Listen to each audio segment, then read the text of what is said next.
आज मैं डॉक्टर साहब से डेंगू के बारे में बात करूंगा।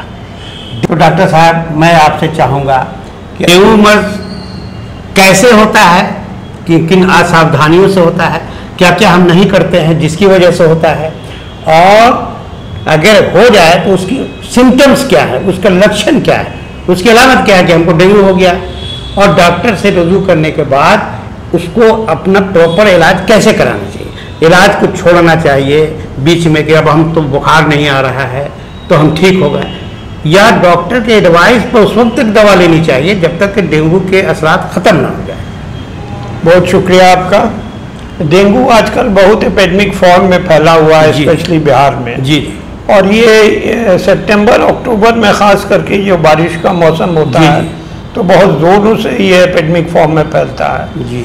डेंगू इस बार बिहार में 30% पिछले साल से ज़्यादा बढ़ा है। जी। और अभी तक टोटल केसेस बिहार में 2600 देखे जा चुके हैं। डेंगू का जो मर्ज है वो मच्छर से, एडिस एजिप्टी जो मॉस्किटो है उससे ट्रांसमिट होता है ह्यूमन्स को, और ये पानी में रहता है, चाहे साफ पानी हो चाहे कलेक्टेड वाटर हो।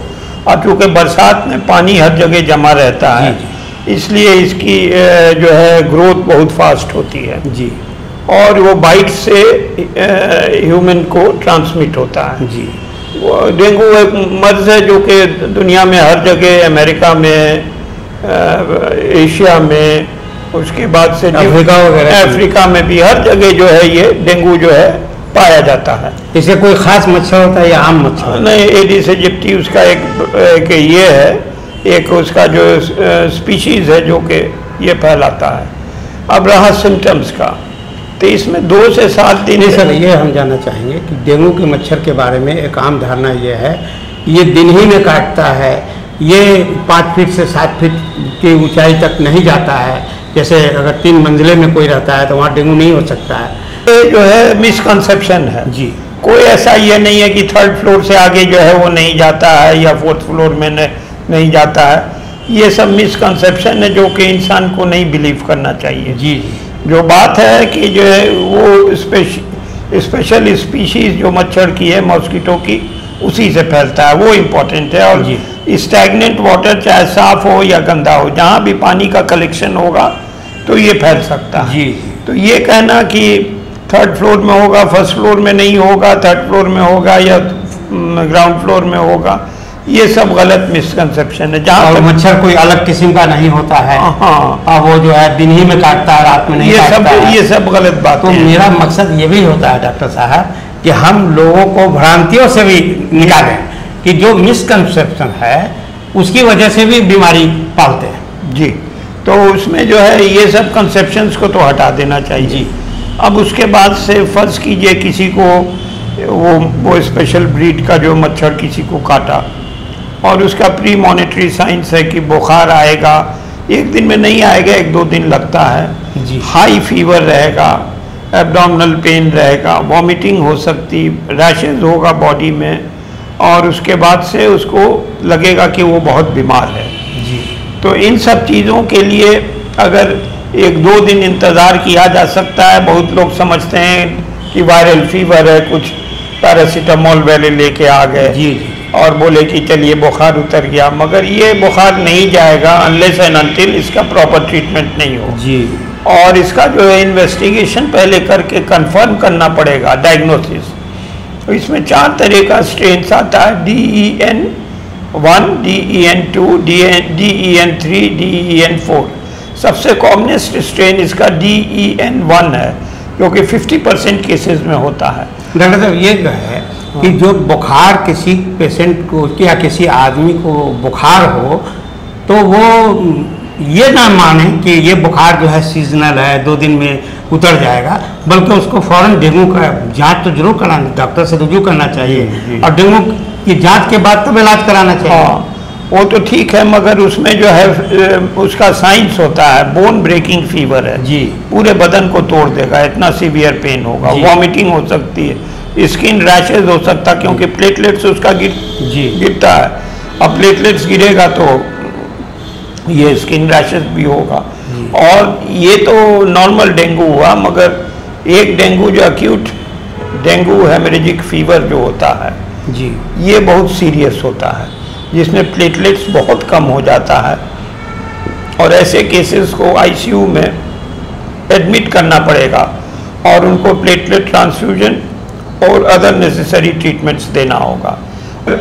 ये लोग पूछते हैं कि भाई हमको दोबारा एक बार डेंगू हो गया है, दोबारा होगा या नहीं जी। तो ये डिपेंड करता है कि अगर आपको सेकेंड टाइम डेंगू से इन्फेक्टेड हैं तो कौन सा आपको स्ट्रेन उसका अफेक्ट किया है।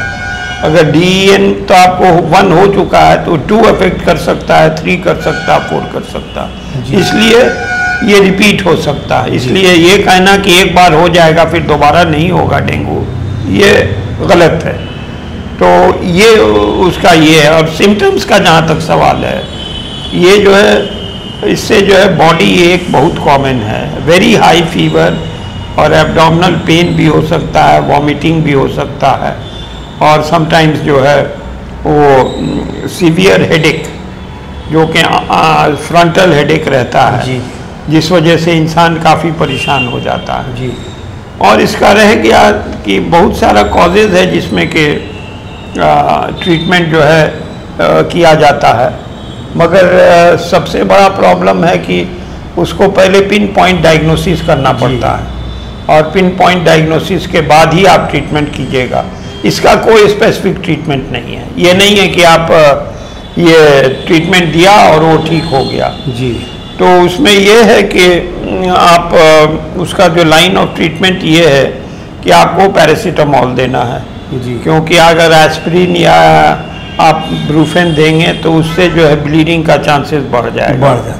क्योंकि प्लेटलेट्स ऑलरेडी उसका कम है और वो ब्लीड करने लगेगा। इसलिए इसमें सिर्फ पैरासीटामोल दिया जाता है और आईवी फ्लूइड्स या ओरल फ्लूइड्स उसको पूरा दिया जाता है। जैसे जो क्या क्या चीज़ दिया जाता है? हाँ, ऐसे तो हॉस्पिटल में हम लोग रिंगर्स लैक्टेट देते हैं, मगर अगर उतना सीरियस नहीं तो घर में पानी जो है ORS मिला के पी सकता है, तो उसको जो है काफ़ी पानी पीना पड़ेगा। थर्ड जो है उसको जो है बेड रेस्ट। कहते हैं कि बकरी के दूध से भी बड़ा फायदा होता है। कोई इन्वेस्टिगेटेड नहीं है, मगर लोग कहते हैं। और पपीता के पत्ते, हाँ, मैंने बीमारियां होती हैं, हाँ, तो हाँ, लोगों का अपना तजुर्बा भी शुरू हो जाता है। जी जी। कोई कहा कि मैं तो वही वो पपीता का पत्ता जो है वो खाया तो ठीक हो गया, कोई कहता है बकरी का दूध पिया तो मैं रिकवर कर गया। हाँ, इस तरह इसमें भी बहुत सारी भ्रांतियां हैं। हाँ, लेकिन इसका प्रॉपर इलाज प्लेटलेट का कितना होना चाहिए एक आदमी के जिस्म में? प्लेटलेट जो है उसका नॉर्मल 1,50,000 to 4,50,000 है जी। इस रेंज में अगर वो है तो ठीक है, मगर अगर प्लेटलेट 30 से कम हो गया 30,000 से तब तो मामला सीरियस है और 15 से कम हो गया तो और भी सीरियस है जी। तो इसलिए यहाँ पर जो है उसको प्लेटलेट्स की दवा आती है, टैबलेट्स है जी, शुरू में दिया जाता है, मगर अगर काफ़ी उसका जो है ये है प्लेटलेट्स बहुत कम है तब प्लेटलेट इन्फ्यूजन किया जाएगा। अच्छा ये बताइए डॉक्टर, आमतौर पर देखा यह जाता है कि प्लेटलेट जो है बहुत तेजी से गिरता है। हाँ, इसकी वजह क्या होती है? प्लेटलेट इसलिए गिरता है कि जो वहाँ पर ये जो है जो ब्लड है बॉडी में वो कोगुलेशन उसका प्रॉब्लम हो जाता है। डेंगू का one of the cardinal symptoms यही है कि प्लेटलेट फॉल करेगा। फॉल करता है क्योंकि उसका जो है बॉडी में जो है कहा जाए कि उसका डिप्लीशन का बहुत सारा कॉजेस है, मगर डेंगू में स्पेसिफिकली देखा गया है कि प्लेटलेट्स बहुत ज़्यादा गिर जाता है और ये आजकल बहुत सारी दवा आ गई हैं जी, जो कि देने से प्लेटलेट राइज कर जाता है। और प्लेटलेट जब ऊपर उठना शुरू करता है, जैसे इलाज जब शुरू हुआ तो बहुत स्लो उसकी स्पीड होती है अप होने की, डाउन जिस स्पीड से होता है हाँ, अप उस स्पीड से नहीं होता है। इसकी वजह क्या है? उसकी वजह यह है कि जो है बॉडी इम्यूनिटी तो ख़त्म है, उसके बाद से इन्फेक्शन है ब्लड में और उसके बाद से जो है प्लेटलेट्स जो है बहुत कम हो जाता है, जिस वजह से तो उसको बेड रेस्ट चाहिए और उसको मैंने बेड रेस्ट भी इसका इलाज है। वन ऑफ द ट्रीटमेंट ये है, प्रॉपर फ्लूइड, बेड रेस्ट, और अगर कोई सेकेंडरी इन्फेक्शन है जैसे पीलिया रोग में बेड रेस्ट मस्ट हो जाता है। हाँ, बेड रेस्ट भी ट्रीटमेंट है। और उसको अगर और कोई सेकेंडरी इन्फेक्शन है तो उसको जो है ये स्टार्ट कर देना चाहिए एंटीबायोटिक जी। और जनरली मैंने देखा, जो मेरा तजुर्बा है, कि मेजॉरिटी ऑफ द केसेस में टाइफॉइड फीवर और डेंगू का कुछ सिम्बायोटिक कॉम्बिनेशन है। जब मैं टेस्ट कराता तो वो पॉजिटिव आता, वाइडल टेस्ट जी। तो इसलिए एंटीबायोटिक्स दिया जाता है सेकेंडरी इन्फेक्शन के लिए, अगर टाइफॉइड है तो उसके लिए, और ये देना है, ये वाइटामिन्स दीजिए और उसके बाद से पैरासीटामोल दीजिए, और अगर इन्फेक्शन है तो एंटीबायोटिक्स दीजिए। यही इसका ट्रीटमेंट है। प्लेंटी ऑफ ओरल फ्लूइड्स ये लेगा तो 90% केसेस में रिकवरी है। इसमें बहुत ज़्यादा दवा की जरूरत नहीं है, ज़्यादा आराम कीजिए। हाँ। अब वही सब जो चीज़ें हैं, लिक्विड चीज़ें हैं, हाँ, तो उसका इस्तेमाल कीजिए। तो उसके बाद से जो है ये इसका जो है ये डाइट अच्छा होना चाहिए, और ज़्यादा ऑयली फूड ये सब अवॉइड करना चाहिए, और उसको वेजिटेबल प्रोटीन डाइट या वेजिटेबल डाइट ज़्यादा खानी चाहिए, और विद इन 2 to 7 डेज वो रिकवर कर जाएगा। और अगर नहीं रिकवर किया and it relapses into dengue haemorrhagic fever या एक्यूट डेंगू शॉक सिंड्रोम में चला गया तो उसको हॉस्पिटलाइज करना होगा, आईसीयू में एडमिशन करना होगा, और बहुत सारे केसेस में वेंटिलेटर भी चलाना पड़ता है, रेस्पिरेटरी फेलियर हो जाता है, एंड ऑर्गन फेलियर भी हो सकता है। इसलिए टू प्रिवेंट डेंगू को हल्के में नहीं लेना, हल्के में नहीं लेना है, अगर वो आगे बढ़ा तो प्रॉब्लम करेगा। अच्छा, ये डॉक्टर जो है वो एडवाइस करते हैं कि आप डेली जो है प्लेटलेट चेक कराइए, और ये डेली जांच काफ़ी महंगा है। हाँ, डेली की ज़रूरत नहीं है। सपोजिंग आज आपने कराया जी और 90,000 है तो फॉल है, कम है, आप उसको दवा के स्टार्ट किया, प्लेटलेट्स का टैबलेट्स, ब्लड या प्लेटलेट ट्रांसफ्यूजन की ज़रूरत नहीं है उस टाइम, फिर 2 दिन के बाद आप चेक कराएं। फास्टिंग में कराना ज़्यादा बेहतर है, और देखें अगर वो थोड़ा स्टेबल उतना ही पर है या बढ़ रहा है तो कोई बात नहीं है, अगर घट रहा है तब आप डेली करा सकते 3 दिन तक जी। और उसके बाद से आप एसेस करें कि इसको प्लेटलेट ट्रांसफ्यूजन की ज़रूरत है या नहीं। अगर प्लेटलेट काउंट बिलो 15,000 हो गया तब कराना चाहिए। मैंने 15,000 के जब नीचे चला जाएगा तो प्लेटलेट बाहर से उसको उसको ब्लड ट्रांसफ्यूजन, प्लेटलेट ट्रांसफ्यूजन करना होगा, और रिकवरी 100% है, अनलेस एक्यूट हेमरेजिक फीवर में चला गया या एक्यूट डेंगू शॉक में चला गया तब वो सीरियस है, तो अदरवाइज इसमें 100। अच्छा, इसमें डेंगू पेशेंट के जो रिकवर नहीं होने की संख्या कितनी होगी? मैंने 100 में कितने लोग हैं अब देहात में, रूरल एरिया में है, वहाँ ट्रीटमेंट नहीं कराया, कुछ नहीं कराया, तो एंड स्टेज में आता है जब एकदम प्लेटलेट 10,000 हो गया है तो वो जो है सीरियस प्रॉब्लम, सीरियस बचने की उम्मीद घट जाती है। वो बच सकता है मगर बहुत मेहनत करनी पड़ती। तो अगर इनिशियल स्टेज में कोई भी फीवर हो और इस सीज़न में उसका जो है ये नहीं करना चाहिए, माने उसको नज़रअंदाज नहीं करना चाहिए, और proper investigation, treatment, it's curable disease, कोई इसमें चिंता की बात नहीं है, वो क्योर हो जाएगा। बस वो डॉक्टर से मिले, ट्रीटमेंट ले, और जैसे एडवाइस है उसको फॉलो करे, and he will be okay. और डेंगू में एटलीस्ट 1 वीक बेड रेस्ट। अच्छा, ये वो दवा जो है इसकी लंबे वक्त तक खानी पड़ेगी, या कि जब वो प्लेटलेट नॉर्मल पोजीशन में आ गया तो छोड़ दिया जा सकता है? वो छोड़ 10 दिन तक दी जाती है, उसके बाद ठीक हो जाता है।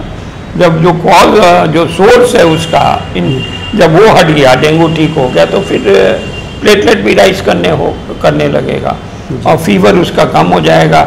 असल इसका सीवियर डेंगू का जो फॉर्म है, acute vomiting, acute abdominal pain, severe rashes on the abdomen and bone breaking body pain जी, ये इसका सीवियर है। तो ये सीवियर डेंगू का ये 4 सिम्टम्स है, और दिस रिक्वायर्स स्पेशल अटेंशन, और ऐसे केसेस में जनरली हम लोग एडमिट करते हैं।